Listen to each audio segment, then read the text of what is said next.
Bapak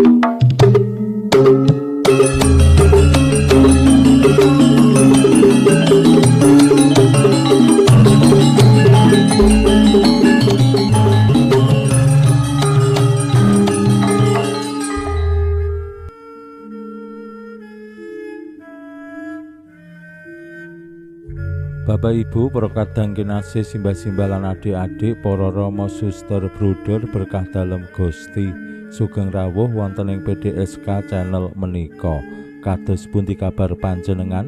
Mugi-mugi bagas kasarasan kesehatan kawilujengan tansah mengku kula panjenengan sami anggenipun nglampahi gesang ing dinten menika.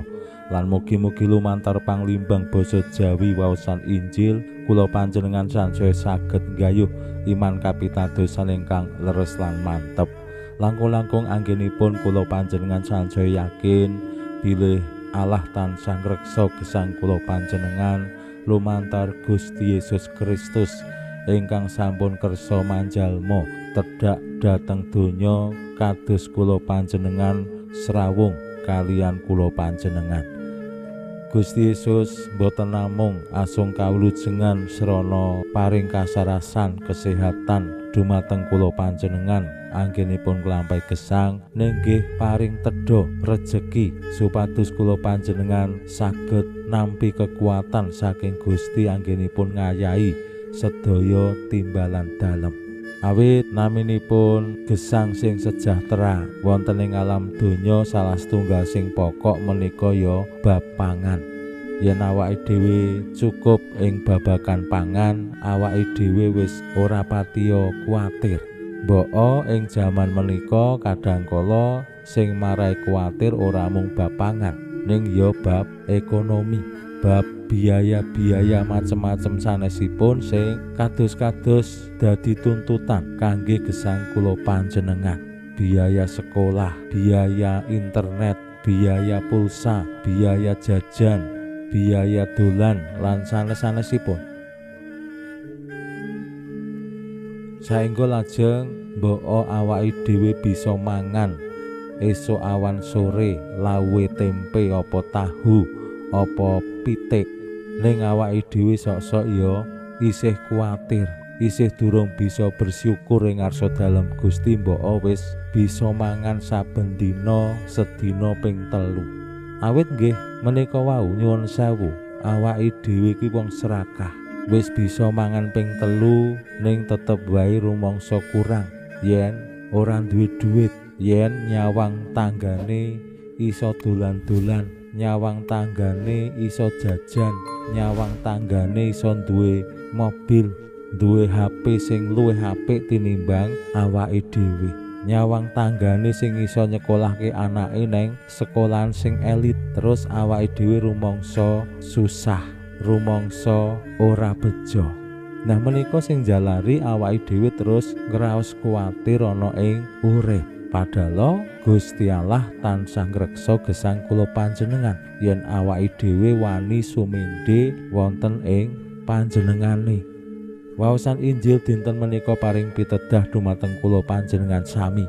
Bilih Gusti Yesus menika sumbering rejeki, sumbering tetedan lan para murid kula panjenengan sami nggih dikersakake tansah wantun sumindhe ing panjenengane lan bagikaken rejeki kula panjenengan menika dumateng sesami, langkung-langkung ingkang betahaken pitulungan.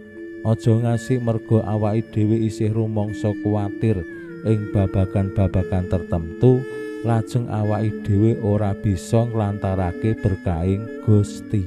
Pramila monggo kita pirengaken sabda dalem Gusti ing dinten menika lan kita wiwiti kanthi sembahyang sawetawis.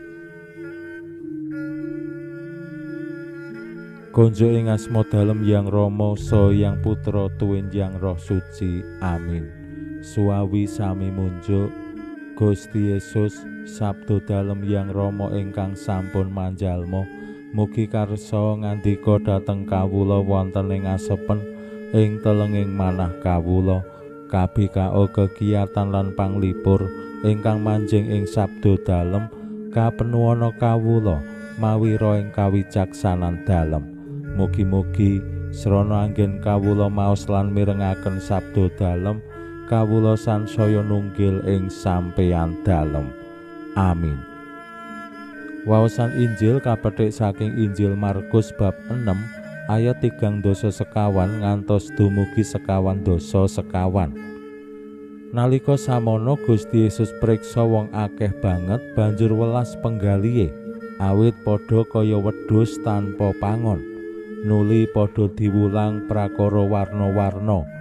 Bareng wis surup, para murid padha sowan lan matur, "Papan menika sepen, mongko sampun sonten. Tiang-tiang menika dipun dhawuhana dhateng padukuhan lan padusunan kiwa tengen ngriki tumbas tetedan. Nanging Gusti paring wangsulan, kowe wae menehana pangan."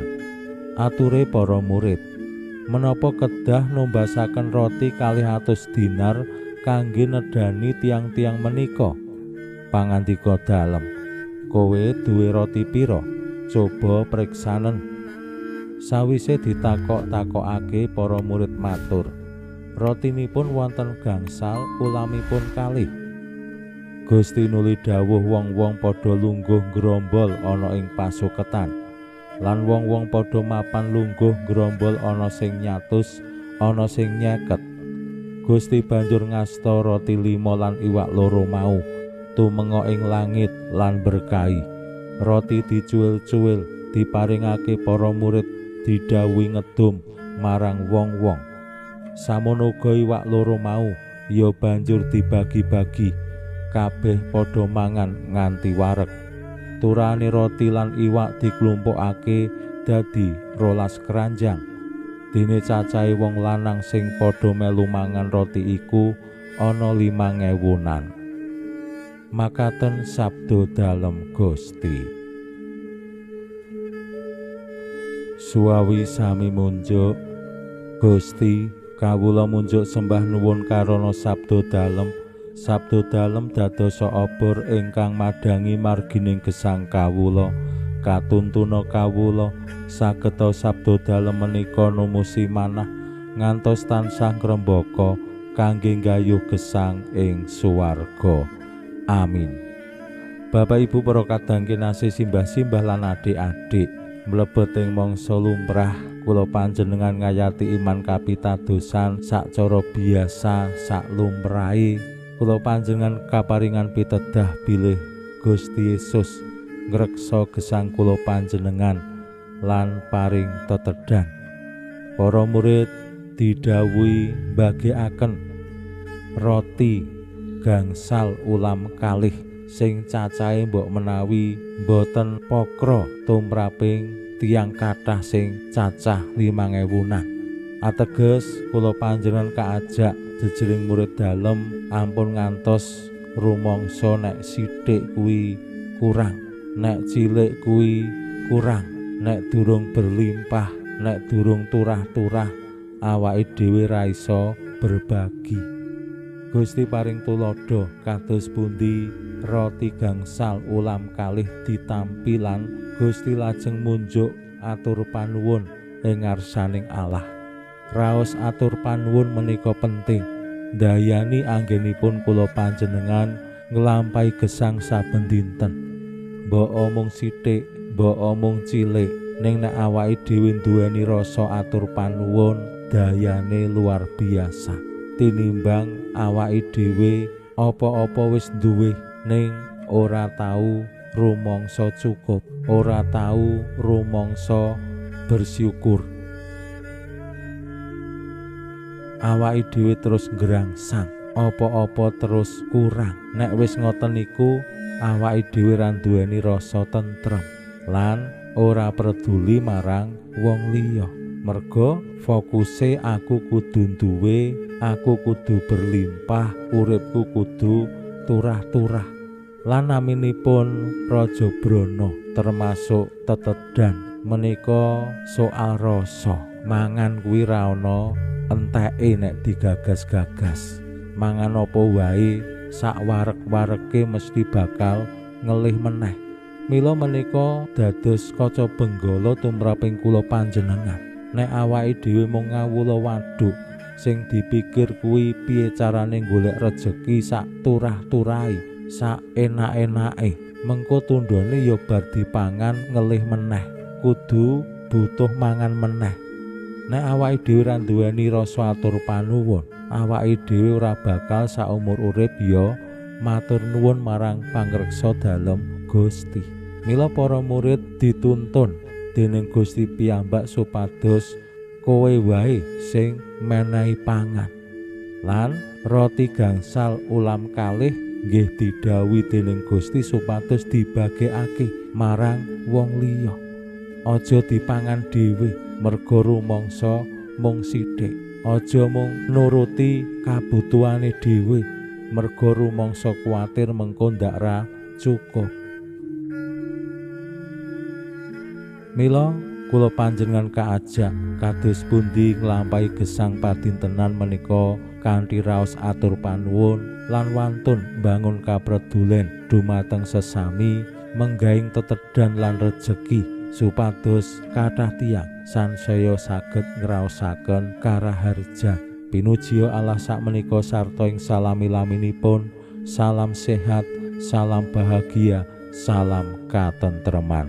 Lan mugi-mugi lumantar panglimbang dinten menika kula panjenengan tansah jinangkung ing berkah dalem Gusti ingkang Maha Kuwasa, Hyang Rama saha Hyang Putra tuwin Hyang Roh Suci. Amin.